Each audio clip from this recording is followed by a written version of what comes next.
Please do be seated.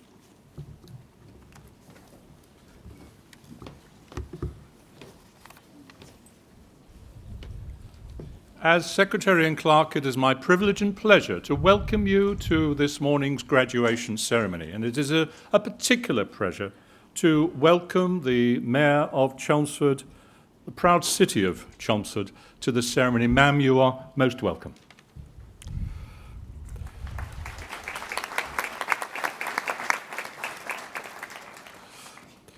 Graduation ceremonies follow a tradition that began in the 15th century, and that tradition has developed since. Roughly speaking, graduation means taking a step. And graduation symbolizes the move of the former student, now called a graduand, into a new role in wider society as a graduate, there to use the talents developed as a member of this academic society. Each graduand will cross the stage and shake hands with the Vice-Chancellor to symbolise their transition to this new role, and we will applaud them for their success so far and in anticipation of their contribution to society in future. At the end of the ceremony, the Vice-Chancellor will formally admit all those who have crossed the stage, symbolising that each and every graduate is now incorporated into the community of scholars. As new members of this community, as the academic procession leaves the stage, the new graduates will join the procession, and that will conclude the proceedings. During the ceremony, those graduating with higher degrees will have their hood placed on them by the Vice-Chancellor to mark that they have attained the very highest levels of academic achievement. It is now time to begin our formal proceedings, and so I hereby declare the ceremony to be in session, and I call upon the Vice-Chancellor, Professor Ian Martin, to address you. Vice-Chancellor.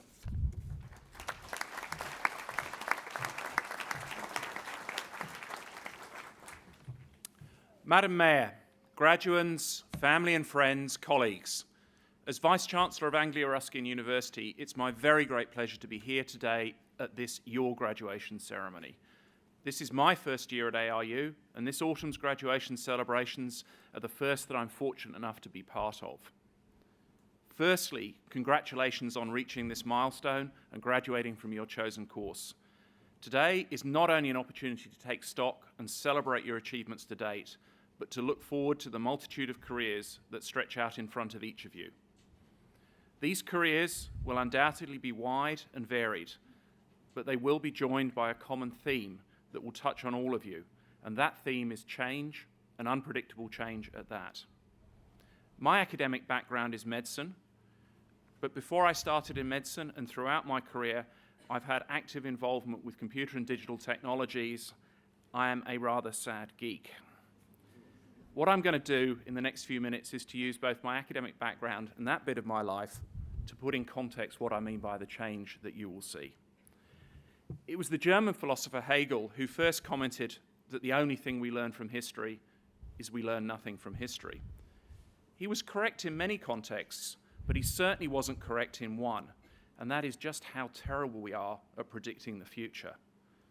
We certainly didn't get it right in the 19th century. The telephone has too many shortcomings to be seriously considered as a means of communication.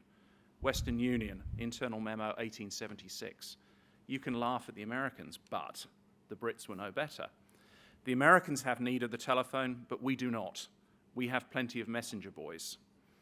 Sir William Preece, the chief engineer at the British Post Office in 1876. We didn't get much better as we entered the 20th century.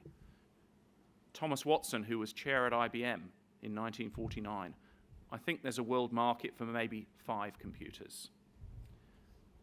70s, no better. Ken Olsen, who ran DEC, which at the time was a very, very big computer company. There is no reason in the world anyone would want a computer in their home. No reason. And we move much closer to the current date, and a name you're familiar with, Bill Gates. 640K of RAM should be enough for anybody. I think I've made my point, but what does this mean for you? It means 3 things. Firstly, that the environment you work in will be very different by the time you retire. Secondly, you're going to fail if you try too hard to predict that future. And finally, and most importantly, both individually and collectively, you have an absolute responsibility to help shape that future. Your career is going to cover the next 45 years or so. Quite a scary thought. Let's look back 45 or so years to the world then to imagine what might change during your working lifetime. 1970, the Cold War was at its peak, Vietnam War was raging, Richard Nixon was the US president. There were 2 Germanys, and absolutely nobody at that stage would have seen that less than 20 years later they were reunited peacefully. The Beatles, you've possibly heard of them, had not yet split up. Relevant to today, only about 10% of the population went to university. Life expectancy at birth was around 65 years, now more than a decade older. A gallon of petrol cost around 20 pence in current money, and jet travel was almost unheard of except for the very rich. The digital technologies that absolutely transformed our lives in the last 2 decades were extraordinarily limited by today's standards. The best IBM computer at the time that could do the sort of things that your average desktop computer can do now ran at about 1/200,000th the speed of that desktop computer. To give you some idea of just how much things have changed, if I take the memory in my iPhone and say what would it have cost in 1979 dollars, US dollars, I couldn't find 1970 prices, that would have cost in today's money about 1.6 billion. Think by the time you retire what current $1 billion technology is going to be sitting in your pockets. To turn back to medicine, just as technology has changed, medicine and medical practice have changed, in some cases beyond recognition. Almost none of you will have attended a school where a sizable minority of the children were in calipers as a consequence of childhood polio, a fact that those who argue against immunisation have conveniently forgotten. The chance of surviving childhood malignancies has increased year on year for the last 3 generations. We have technology to image and assess and diagnose patients in ways that were absolutely unimaginable when I started practice, let alone in 1970. What have made these advances in medicine possible? The single common thread is the scientific basis of medical practice, the striving through education and research to ensure better outcomes. Yes, we hear much of the failings of modern medical practice and the difficulties and shortcomings of the healthcare system, and I, for one, do not doubt these. But let us celebrate and acknowledge where that education and research has brought us.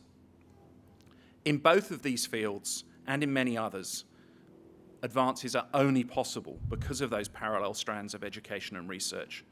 They are the two things that define a university and this university, and they are why universities and a university education are so important and why you've worked so hard to be here today. Whatever career you enter, make sure you embrace changes and advances, challenging, provoking, implementing new ideas. Do not be so proud as to not recognise the inevitability of that change and how it will challenge your own practice and career. To quote Albert Einstein, "Whoever undertakes to set himself up as a judge of truth and knowledge is shipwrecked by the laughter of the gods." At ARU, we're absolutely committed to delivering an outstanding educational experience for our students, carrying out research and innovation whose results transforms lives and communities, and working to support the economic, social, and cultural well-being of the communities we serve. We strive to see each of these aspects improve year on year, and this year was no exception. As testified by external rankings and surveys, we had our best ever results in the National Student Survey. The Sunday Times UK rankings placed the education experience you've had among the top 20 in the country, and for the first time in our 24 years as a university, we appeared in the prestigious Times Higher Global University Rankings, placing this, your university, among the top 2 to 5% of institutions around the world. You are a key part of that success, and for that we thank you all.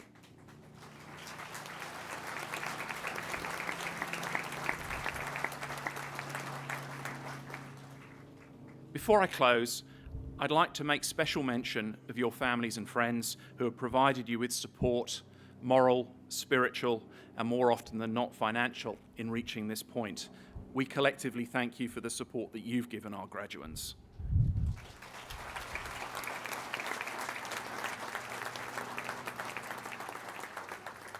I would also like to acknowledge and thank the staff across ARU who've contributed to many aspects of your courses, together with our governing board, whose wisdom and guidance has helped shape this our university. I wish you well in wherever your ARU degree takes you. I hope that you continue a relationship with the university in the coming years. Our success and your success are now inextricably linked. Enjoy the day. Once again, congratulations. And Anglia Ruskin would not be where it is today without you. Thank you.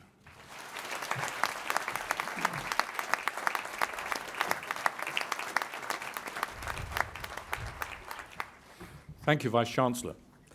We now come to the presentation of those receiving awards today to the Vice-Chancellor. And I should explain at this point that each year we have a competition for the loudest applause at one of these ceremonies. Now, last year, much to, I think, everybody's surprise, it was the law school who ran away with the prize. Now, we've got them in the room again today, so I'm expecting big things of this ceremony.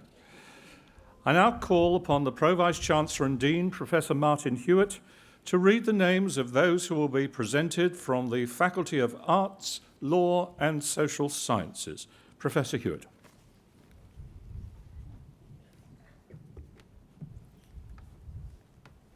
Vice-Chancellor, it is my pleasure to present to you graduates from the Faculty of Arts, Law and Social Sciences. For the award of Diploma of Higher Education Law, Amber Elizabeth Beachy.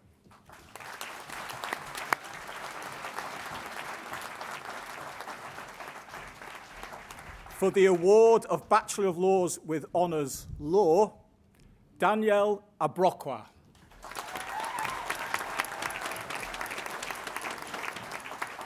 Marbe Ahima.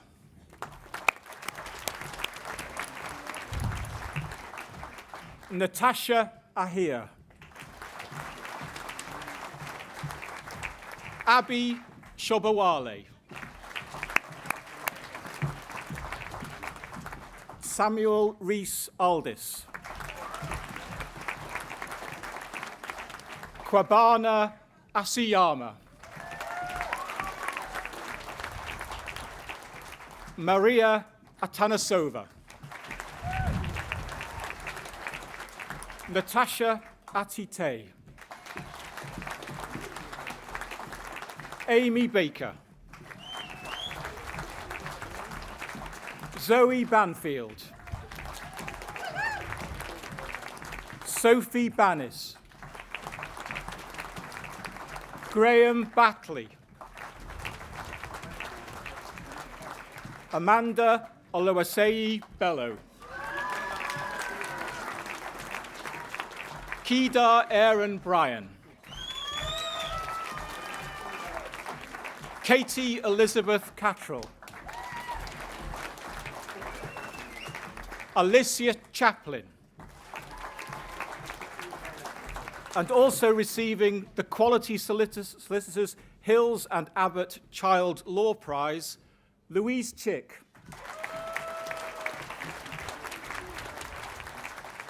Also receiving the M&G Prize, Robert Patrick Connor. Joseph Crook. Holly Davis. Gurvinder Desi.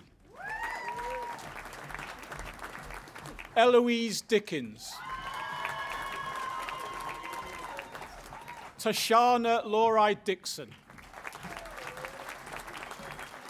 Caris Jasmine Duncan. Lutfun Nessa Fajana. Samuel Edward Flower. Alicia Francis. Shaneka Naomi Francis. Grace Bode. Jordan Nicole Geach. Victoria Irene Ann Granger. Also receiving the Fisher-Jones Greenwood Prize and the Oxford University Press Prize, Marcia Hagan. Danny Harley. Amy Harris. Also receiving the John Fowler's LLP Prize and the Mid-Essex Law Society Prize, Harry Haycraft. Elsie Juma. Fahim Khalik. Chantel Canoris. Sharon Kie. Ricardo Lafleur. Jack William Larkins. Hannah Lawn. Gareth Lidston. Kelly Lloyd. Maelia Dia Monique. Louise McCallan. Charles Francis McMahon. Samuel Evan Morris. Deepak Mutia. Lisa Natufe. Ayomaide Odulana. Lawson Omotola Ogonowo. Emily Payne. Lydia Mary Penton.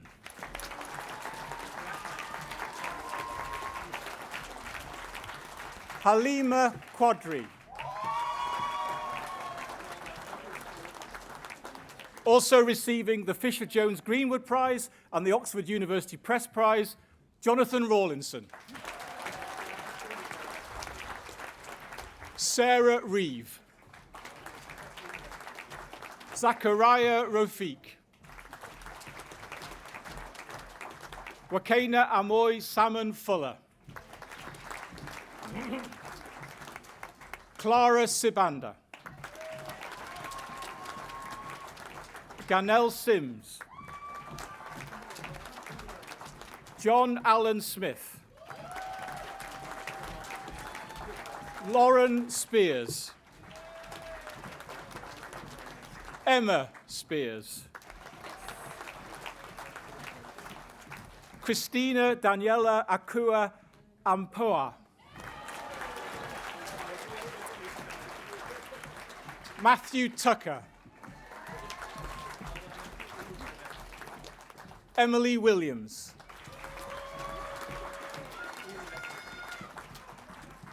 For the award of Bachelor of Arts with Honours Legal Studies, Bernard Ikau Dadsi. For the award of Master of Laws Legal Practice, Nigel Paul Harding.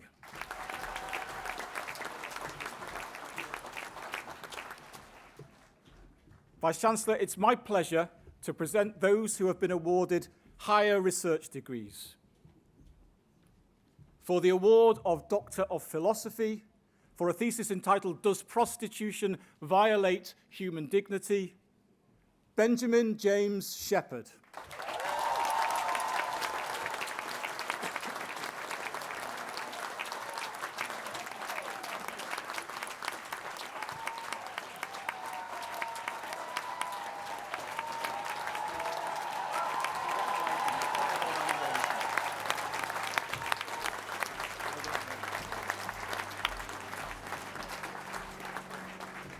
Vice-Chancellor, that completes the list of graduands for me to present to you today.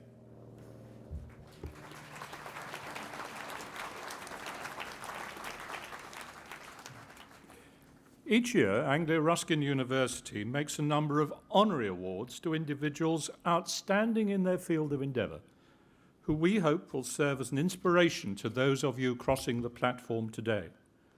Their stunning achievement should motivate us all by reminding us that we should see our own success to date but as a starting point.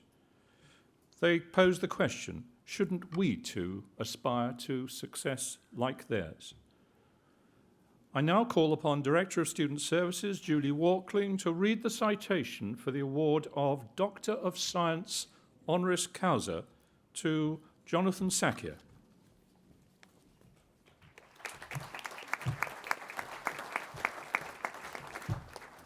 Vice-Chancellor, it is my pleasure to read the citation for Dr. Jonathan Sakia for the award of Honorary Doctor of Science. Jonathan Sakia is an internationally renowned surgeon, technology innovator, and entrepreneur. He is currently Chief Medical Officer of Helios Medical Technologies and visiting Professor of Surgery at Oxford University's Nuffield Department of Surgical Sciences. Dr. Sakia trained as a surgeon here in the UK at the University of Liverpool, and in 1989 was recruited to the USA, where he played a role in developing a variety of medical technologies, including laparoscopic surgery, amniotic stem cell technology, and the world's first commercial surgical robot, ESOP. He considers himself privileged to have been the surgeon who collaborated with the team that performed the world's first laparoscopic cholecystectomy using robotic assistance. He has continued his interest in robotic interfaces deployed in clinical environments, and is currently helping to develop protocols to bring non-invasive neuromodulation approaches to induce plasticity in a range of neurological conditions and diseases. He also carries out research in the field of minimally invasive surgery, exploring the use of techniques which can lead to faster recovery times and reduced post-operative pain. As a professor at George Washington University, Dr. Sakia founded and funded the Washington Institute of Surgical Endoscopy, a centre for education, research, innovation, and technology transfer. He has served as a board member of both the Foundation for Surgical Fellowships and the American College of Surgeons Foundation. And from 2005 to 2014, He was visiting professor of surgery at the University of Virginia. Dr. Sakya has also served as chair of the Board of Governors with the Larry King Cardiac Foundation. A keen pilot, Dr. Sakya advises the American Aircraft Owners and Pilots Association on medical issues pertinent to pilots, and he authors the Fly Well column in OOPA magazine. He speaks internationally both to medical and technical audiences on technology development and healthcare. He's a passionate teacher and prolific writer, having published 7 books and more than 120 articles. Dr. Sakya helped Rex Bionics develop the world's first hands-free exoskeleton that allows paraplegics to walk unaided, which led to the company winning the 2014 London AIM Award for Outstanding Achievement for the most successful growth market. He is currently a board member of Brandon Medical, a British firm committed to developing technologically advanced products for the healthcare sector. And he's a board member of ClinView, an American company that helps bring innovation from mind to marketplace. Anglia-Ruskin University already enjoys close ties with Dr. Sakya through his mentorship of Professor Tony Young in his work at our MedTech campus. And he's greatly valued as a supporter of our clinical entrepreneur program. With a hugely impressive record in pioneering scientific and technological innovation that has delivered enormous advances in many areas of medicine, he will be an inspirational role model for our students. We're delighted to welcome Jonathan Sakya to our Anglo-Ruskin community. Vice-Chancellor.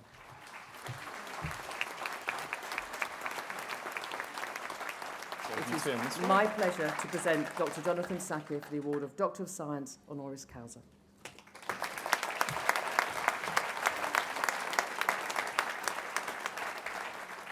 By the authority vested in me as Vice-Chancellor at Anglia-Ruskin University, it is my pleasure to make the award of this Doctor of Science Honoris Causa to you, Jonathan Sakya.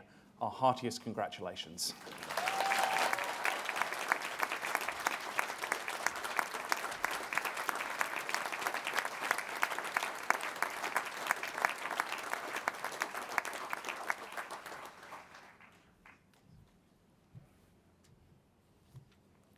Wow. Good morning, everyone. Madam Mayor, Vice-Chancellor, honoured guests and students. I'm truly honoured and humbled, and quite frankly, after all those lovely words, I wish I could just drop dead because life is not going to get any better than that. I suppose I really ought to pull my finger out and try and do something useful. I was asked to say a few words that you would hopefully find inspirational and helpful, and I wanted to make it short and pithy. To quote, I think, Thomas Jefferson, although it's also ascribed to Mark Twain, I'm sorry I wrote you a long letter. I didn't have time to write you a short letter. So I wanted to find something short and pithy, so I did what everyone does today, and I Googled it. Everyone Googles, right? Okay. I found on Google, I love on Google that picture of Einstein with his famous quote, don't believe everything you read on the internet, especially if it has someone's photograph next to it, right? I found 2 fantastic commencement speeches. One was from Kurt Vonnegut, the author of Slaughterhouse-Five, who in 1991 gave a commencement speech at MIT which consisted of the words, wear sunscreen. Or Winston Churchill's comment at his commencement speech at Cambridge University, never give up, never give up. And then he sat down. The only problem is neither of those things actually happened. They're urban legend, right? The first one was actually extracted from an article written by Mary Schmick in the Chicago Tribune 6 years before Kurt Vonnegut apparently was to have given the speech. And it was an article all about a speech he wished he had given. Winston Churchill's address to Cambridge never happened. In 1941, he spoke to Harrow School, and never give up was in that speech, but it was much, much longer. So I'd like to start by paraphrasing the words of a chap named John Brown, who I had the privilege to do some work with. John was the chairman and CEO of a company called Stryker, a very innovative company that makes a lot of orthopedic products.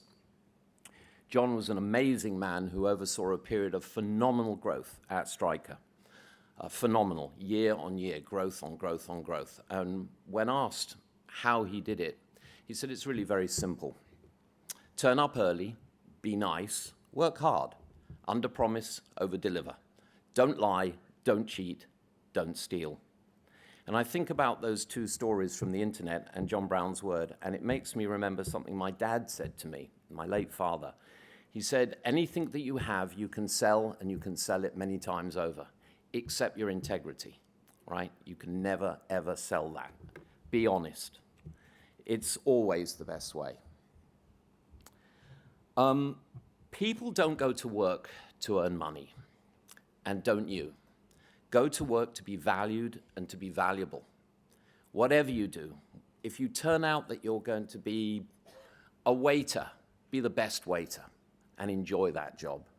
Do it with commitment, do it with integrity, do it with honesty. I ain't no John Brown. He was an amazing leader. But when he said those words in a series of conversations and speeches, it inspired me to have my own rules, my own laws, if you will. We all have flaws, so I decided to take that word and use it as an acronym, flaws. So F is have fun. Have fun in whatever you do, because if you're having fun, you'll be successful. Number 2 is learn. Learn something new every day, just like you have during your university career. You know, it's been said of the brain, use it or lose it. A, I'm not going to tell you what the A stands for, right? I'm going to say be nice. But if you want to, and I suggest you do, check out the book by Stanford professor Robert Sutton. And it's called the No A Rule. And you can work out what that stands for, okay? W is the world. Leave the world a better place. Do something that improves the world for you and your fellow man and woman. And S is succeed. Don't try, just, as Nike would say, do it. Life's about balance. Work should be fun, but so should fun be fun. For me, aviation is my passion, and I give it the same degree of commitment I would give if I'm working on a new medical enterprise. Pursue your passions with passion. And remember your friends. The guys and girls that I went to medical school with, I see every single year, at least once a year. With the rate that they're dying off, our next reunion is going to be held in a phone booth. So stay close to your friends. They ground you. They tell you the truth, and the truth is critical. Mary Schmick also said in that Chicago Tribune article that youth should enjoy the power and beauty of youth. And then she said, oh, wait, they don't. It's not until 20 years later that they realize in the photographs how powerful and beautiful they were. Realize it now. You're powerful and you're beautiful. Enjoy it. Never allow yourself to say, I wonder what would have happened if. Unfortunately, my father passed away and he can't be here. My mum's not well enough to be here. My friend Rick is here and I appreciate him making the journey. This is a massive honor for which I give you my heartfelt thanks, and I think it's ill-deserved. There are people much better than me. There's a chap named Jonathan Sackler, and I think that's who they actually intended to give it to. But I shall endeavor to earn this honor in all my future work. And just finally, my very best to all of you in all your endeavors. Thank you.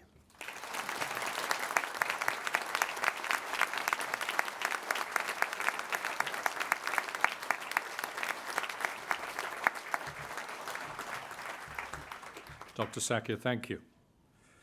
We now continue the presentation of those receiving awards today to the Vice-Chancellor, and I call upon Deputy Dean Dr. Susan Madden to read the names of those who will be presented from the Faculty of Medical Science.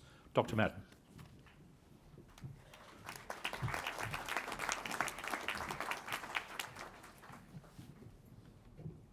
Vice-Chancellor, it is my pleasure to present to you students from the Faculty of Medical Science for the award of Foundation Degree in Sciences, Decontamination Sciences, Susan Ann Horbury.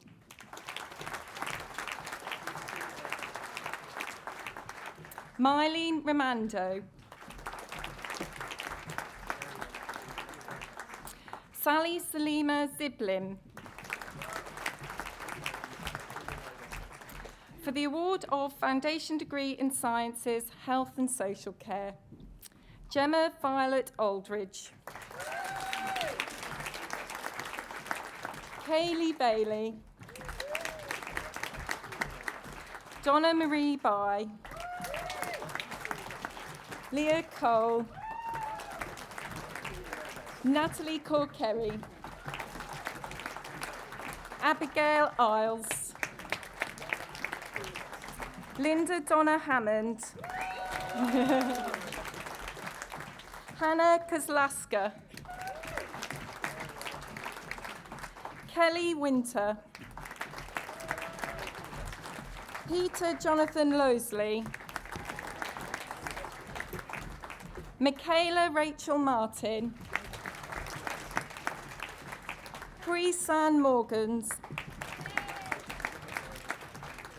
Kaylee Ann Louise Brown, Barbara Ann Nash,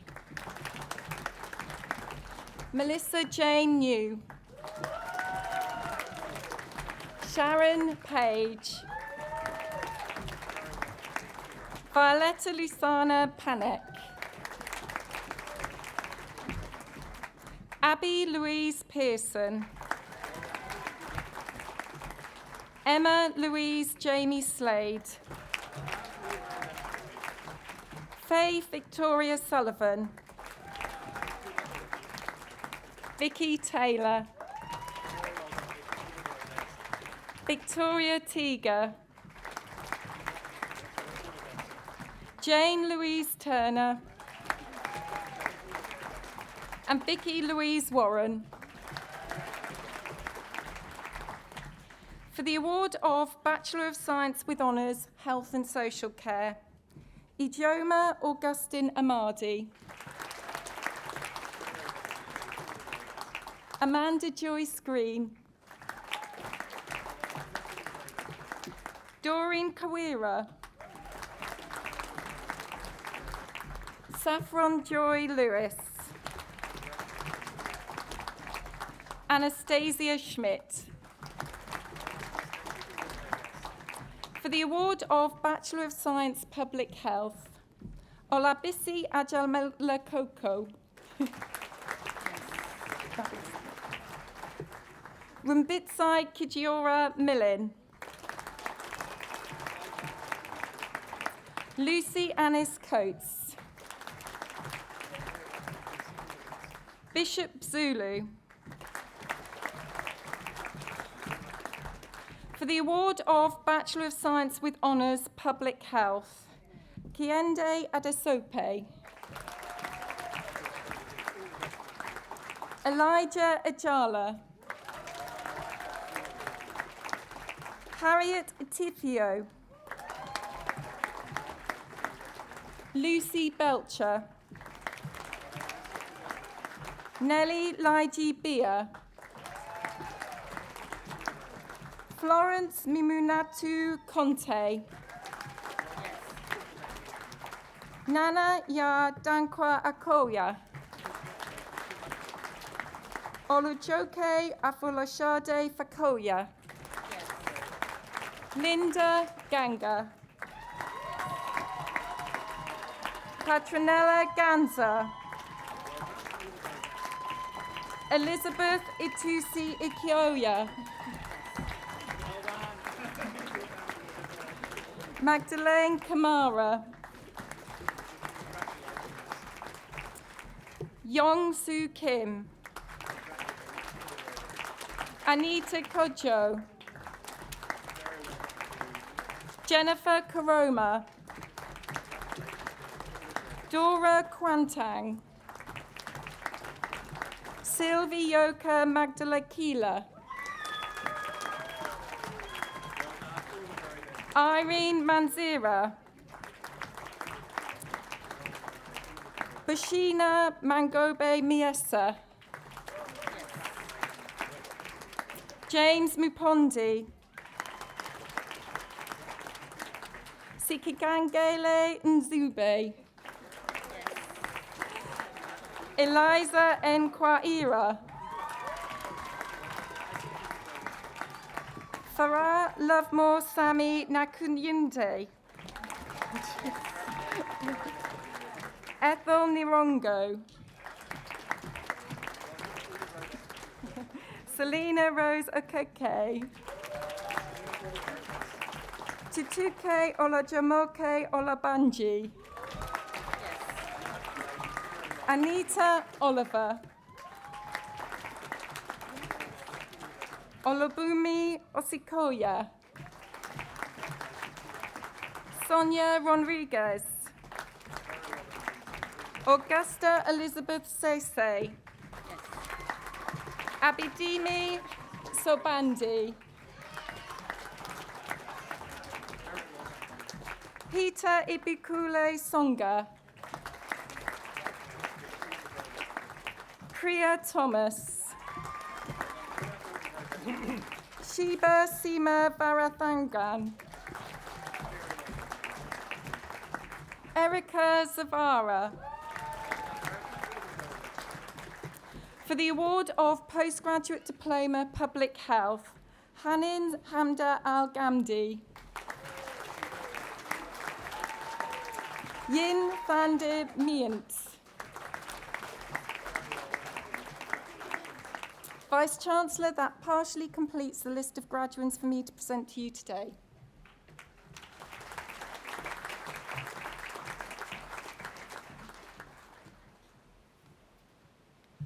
We now come to the presentation of our second honorary award today, and I call upon Professor Leslie Debris, Deputy Vice-Chancellor, to read the citation for the award of Doctor of Science honoris causa to Ted Galliano.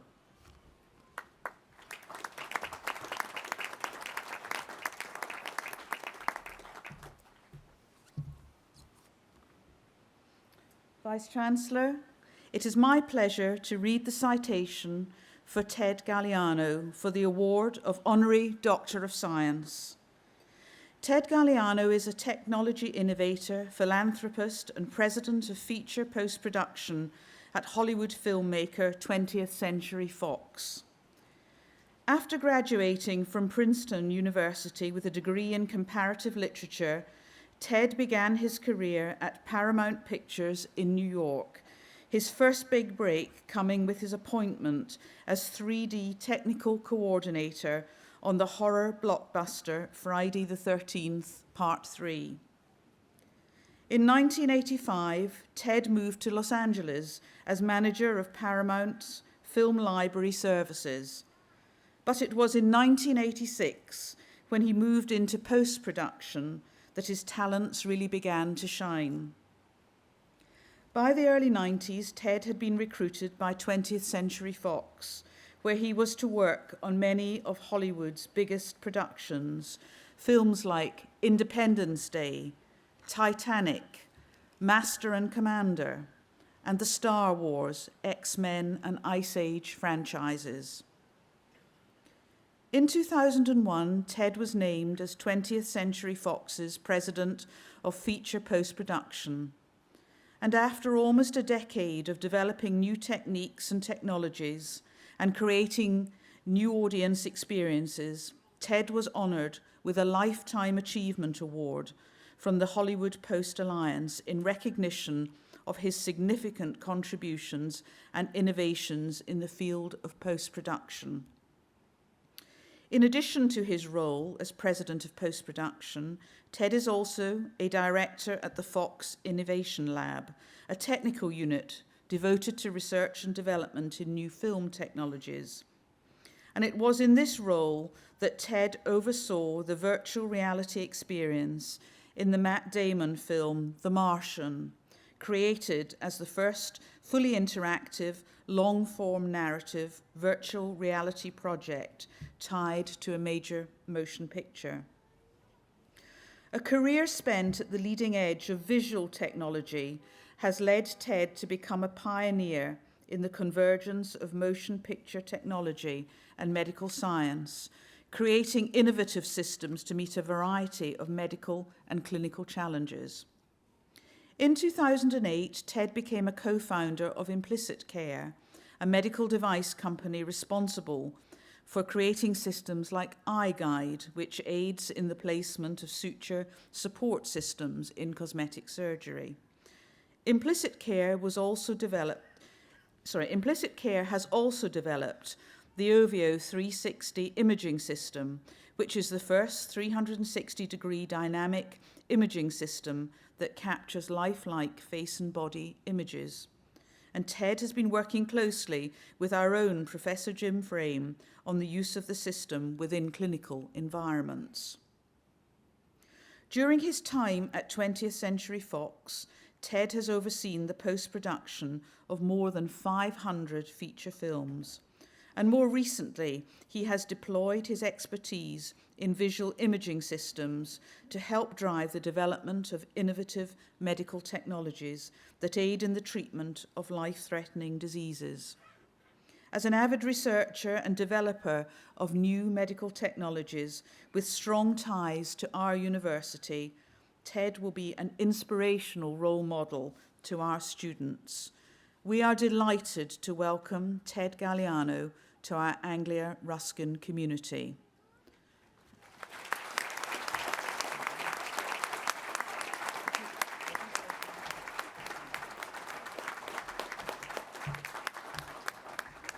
Vice-Chancellor, it is my pleasure to present Ted Galliano for the award of Doctor of Science, honoris causa. By the authority vested in me as Vice-Chancellor of Anglia Ruskin University, I confer on you, Ted Galliano, the degree of Doctor of Science, honoris causa. Our heartiest congratulations.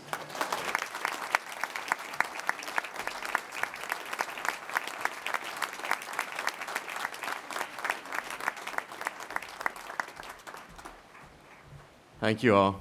I think it started raining. It wasn't my fault. I'm not used to this weather from Los Angeles. Vice Chancellor, Madam Mayor, honored guests and students, thank you for this honorary doctorate, which means so much to me. You see, I've always been the black sheep of my family, the movie guy, in a family of doctors and nurses.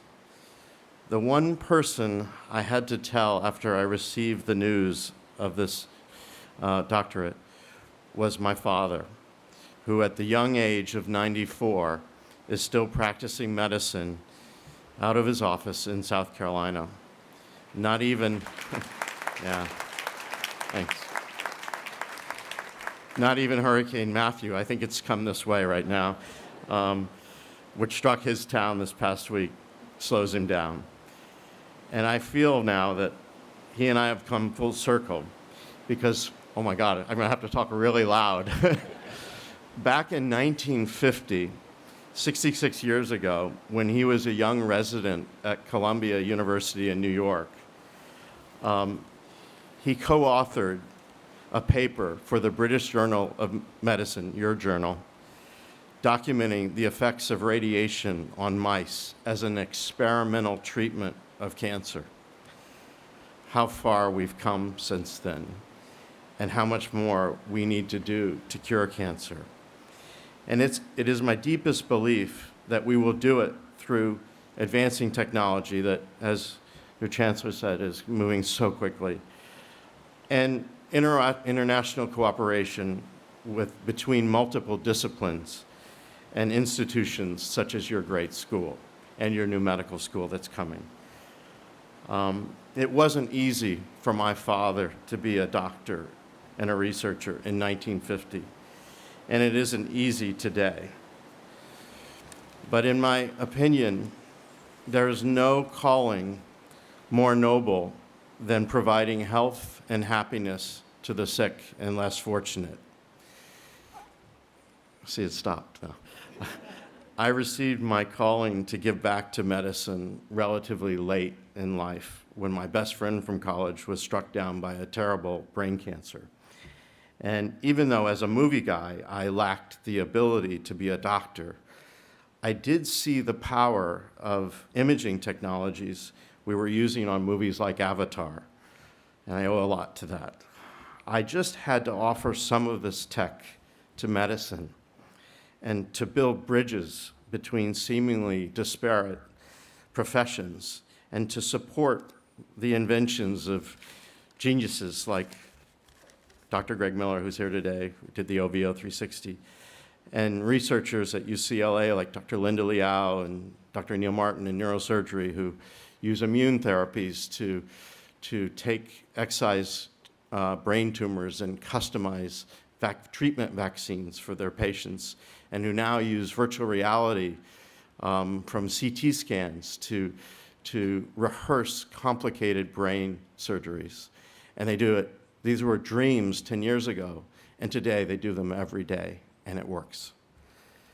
So my advice to you is, don't wait as long as I did to start your journey of giving back. Life is a miracle to be cherished every day, and dream big. You, as doctors and medical researchers, are a breed apart, and I pledge to devote the rest of my life to supporting your efforts. Thank you from the bottom of my heart for this great honor.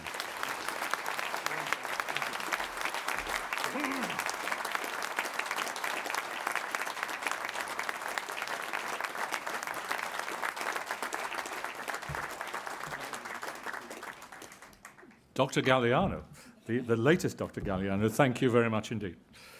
We now continue the presentation of those receiving awards today to the Vice-Chancellor, and I call upon Deputy Dean Dr. Susan Madden to present remaining students from the Faculty of Medical Science.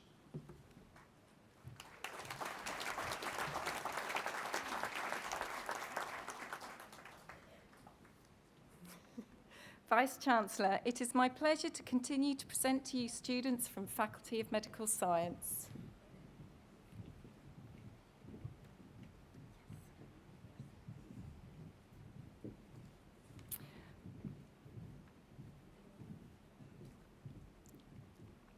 Priscilla Agokobo.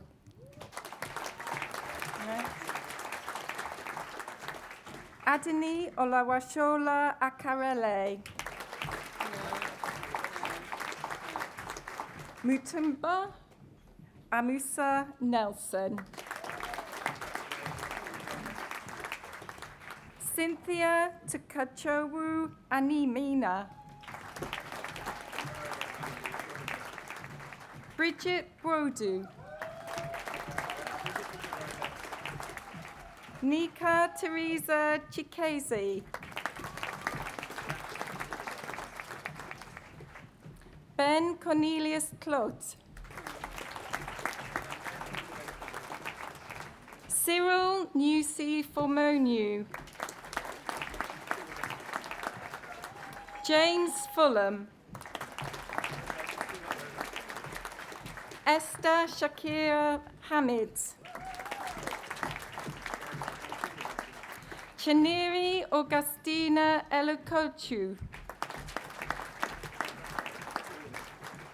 Kami Maki Kamoyama. Eunice Obalukuwu. Mercy Oboha Matthews. Francis Odika. Oluwakimi Olosholu Abubanjo. Jeremiah Ohama Samiri. Sharon Pearl Tufo. Juliana Umana. For the award of Postgraduate Certificate Advanced Practice, Sibigoli Yvette Gorogodu. For the award of Postgraduate Diploma Advanced Practice, Joyce Lizzie Swami. For the award of Master of Science Advanced Practice, Louisa Ononachi Kibweki. John Charles Keynes. Chinisi Gertrude Madovi. Brian Wanga. Zanili Sibindi.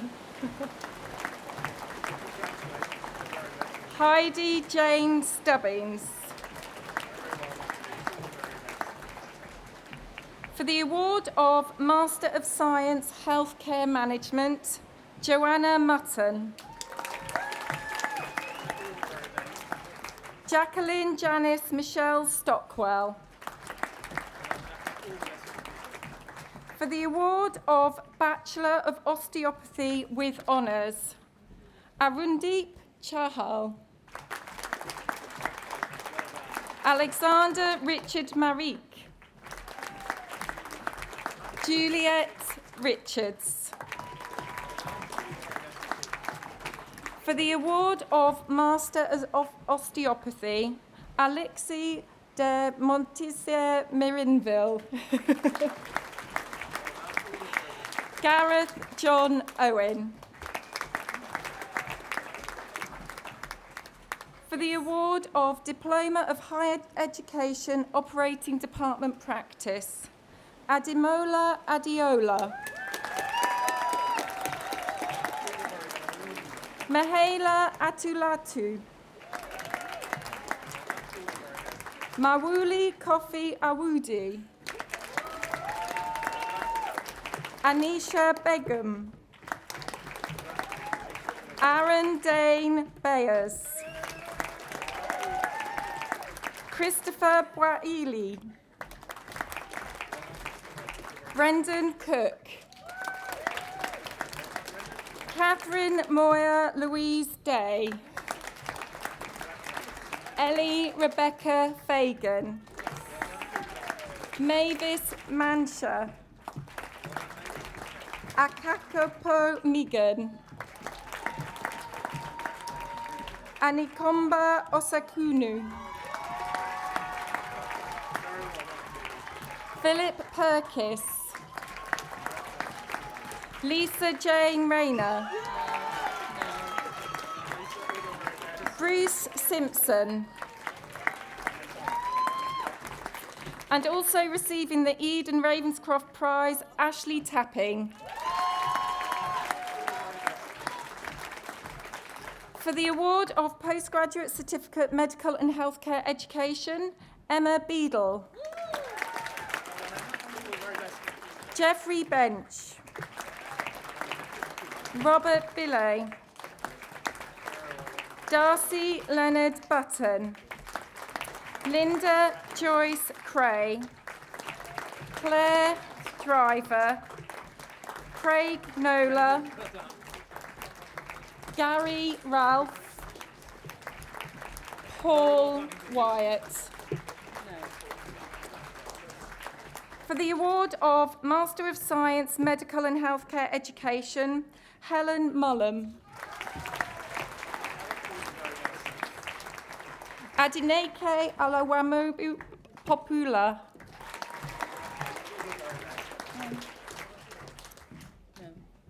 For the award of Master of Surgery, Minimally Invasive and Robotic Surgery, Rupa Ravindra Nathan Nair.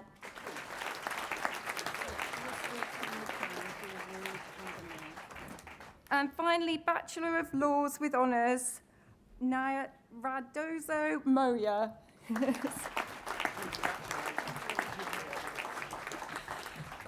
Vice-Chancellor, that completes the list of students for me to present to you today.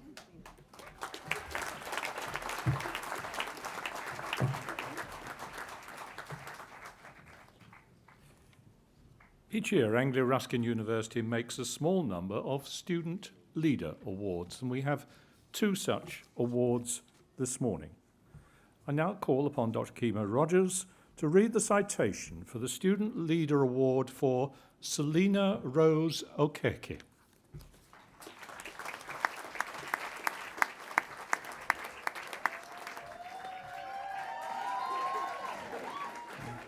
Vice-Chancellor, it is my pleasure to read the citation for Selina Rose Okeke Student Leader Award.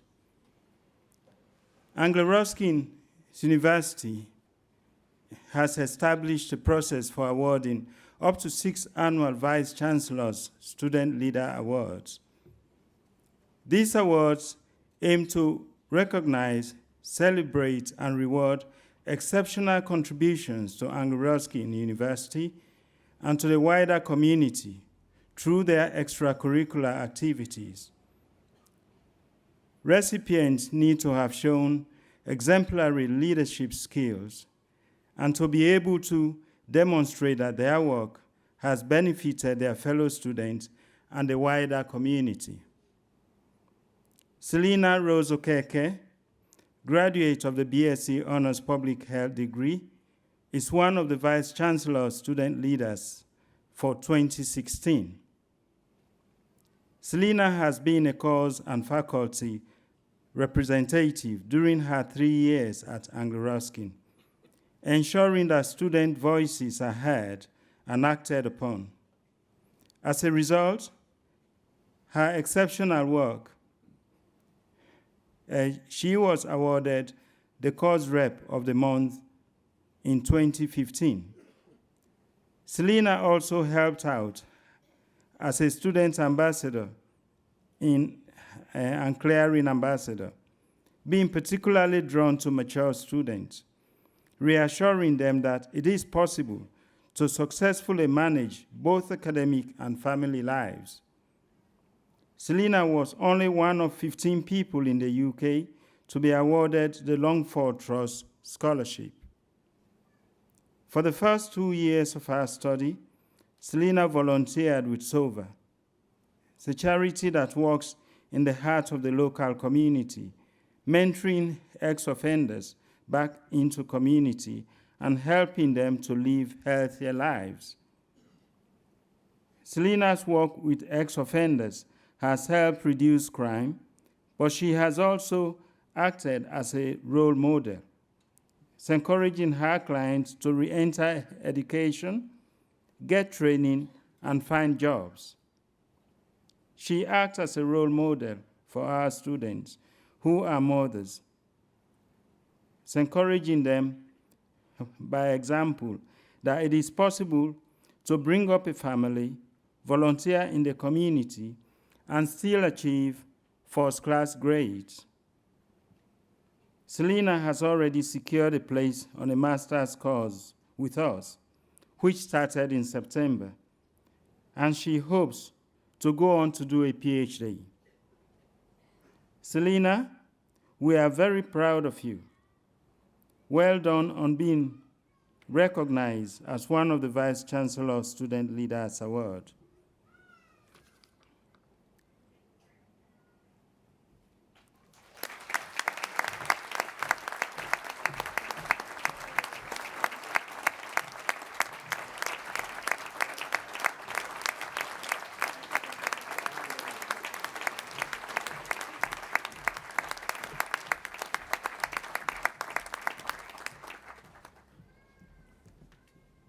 I now call upon Cathy McMahon to read the citation for the second Student Leader Award, Eloise Dickens.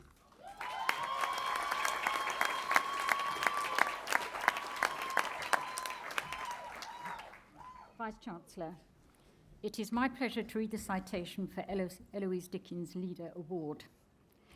Eloise Dickens, who has graduated today with a Bachelor of Laws with honours, is one of the Vice-Chancellor's student leaders for 2016.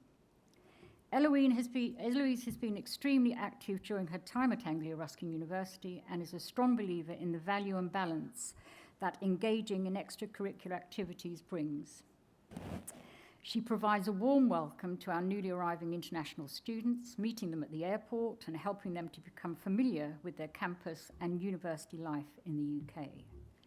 She supported our clearing campaign for prospective law students by running a blog where she was answering all of the potential students' questions. Eloise was president of the African Caribbean Society, where she led a team of 12 and had 69 members, and her aim was to share African and Caribbean culture whilst promoting diversity and inclusion. She retired from that position to become vice president of the Law Society and ran fundraising events to send funds to the Royal Seed Orphanage in Ghana. In March 2014, Eloise set up the Anima Foundation with the aim to empower young people in the UK, particularly those facing challenges in their personal and academic lives. She recognises that young people of today are tomorrow's leaders. ANIMA runs short and long collaborative projects between the UK and developing countries. In 2014, Eloise was crowned Miss Ghana.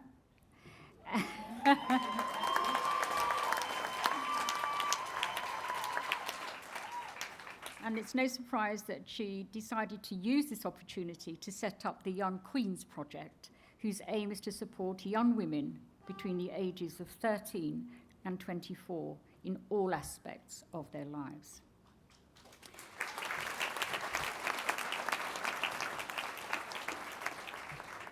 Again in 2016, Eloise was awarded Community Champion of the Year and was also made an Associate Fellow of the Royal Commonwealth Society in recognition of her services to young people both in the UK and the Commonwealth.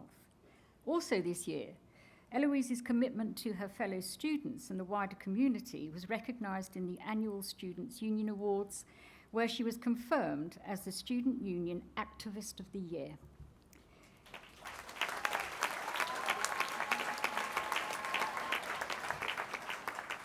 Eloise, we are very proud of you. Well done on being...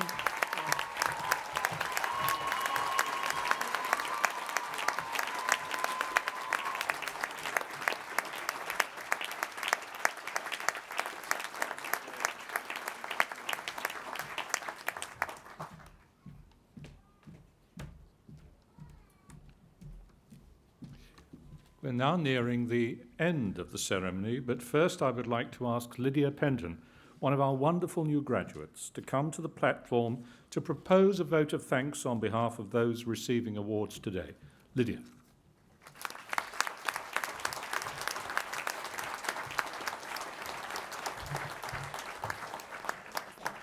Yeah.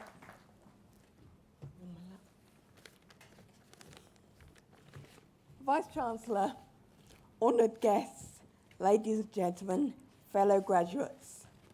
It is my pleasure to offer the vote of thanks today from myself and on behalf of all the students graduating at the ceremony. I would like to start by thanking the senior staff, lecturers and tutors. While we may not have always shown it, we do realise how lucky we are to have received an education, especially one delivered by lecturers who are so passionate about the subjects and who care about our progress. We are truly grateful for the help and guidance that you have given us during our studies.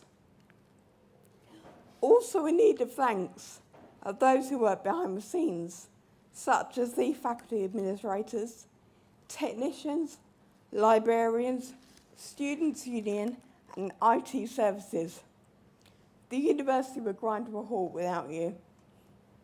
You are so wonderfully approachable and seem to have the ability never to be fazed when asked a daft question by an overwhelmed student. Thanks are also due to student services, including the employability team, who have held numerous events that have allowed us to make useful local contacts. Having been made to look to the future from the beginning of our time here, I, for one, feel less daunted by the prospect of finding my dream job. I would also like to mention the unsung heroes who are the catering services. It is said that an army marches on its stomach. This is also true of students who cannot attend back-to-back lectures without a panini and a Kit Kat chunky to keep them going. Not least, a big thank you is due to our families. For many of us, our parents and extended family have been an endless source of support and encouragement. You have celebrated with us when we've done well, but have also consoled us when we've got a bad mark and urged us to carry on. For many, though, it's been their partners and children who have been most influential while they've been studying. So thank you for being so adaptable, reliable, and willing to see your loved ones a bit less, so that they can study and make more of themselves. Thanks to each and every one of you for your tremendous support. Finally, I would like to thank my fellow graduates. You are the true meaning of diversity, and your different life experiences have added greatly to the special nature of studying here. The friendships made here are the kind that last a lifetime. You all have the potential to go out and change things for the better. I'm truly proud to say that I studied with you and wish you every success in whatever you decide to do next. Thank you.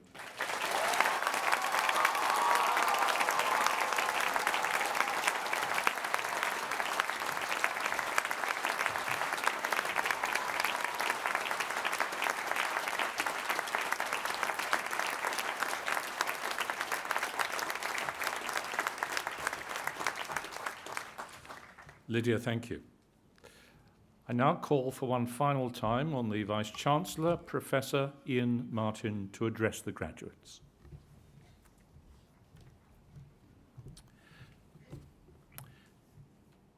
And now, would all those who've been presented to me here on stage please stand?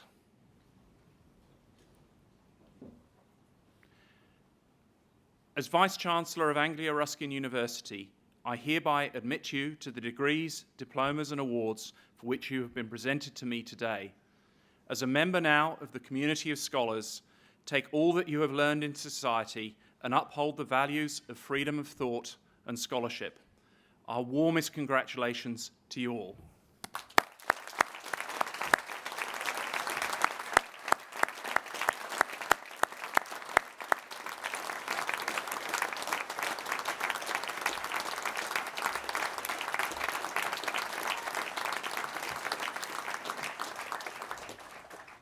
Your friends and families and supporters have applauded you as you've crossed the stage. In acknowledgement of the support that they've given you, I'd like you to face them and return the compliment as the final act of the ceremony.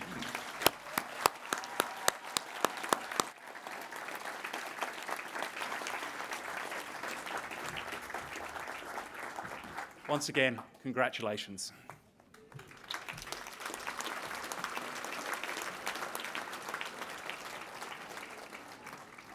Ladies and gentlemen, that brings us to the end of the ceremony, and I declare the proceedings closed. You're going to have to stand up again.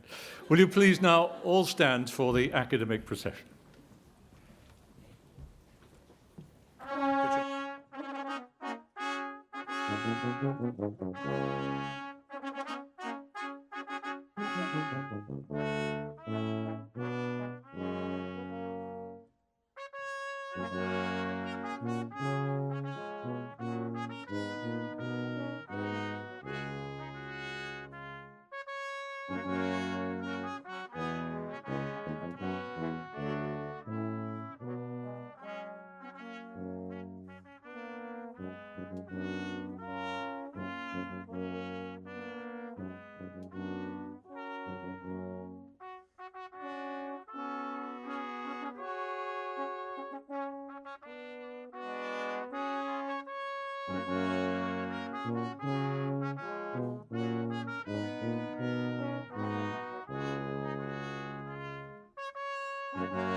Yes,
yes,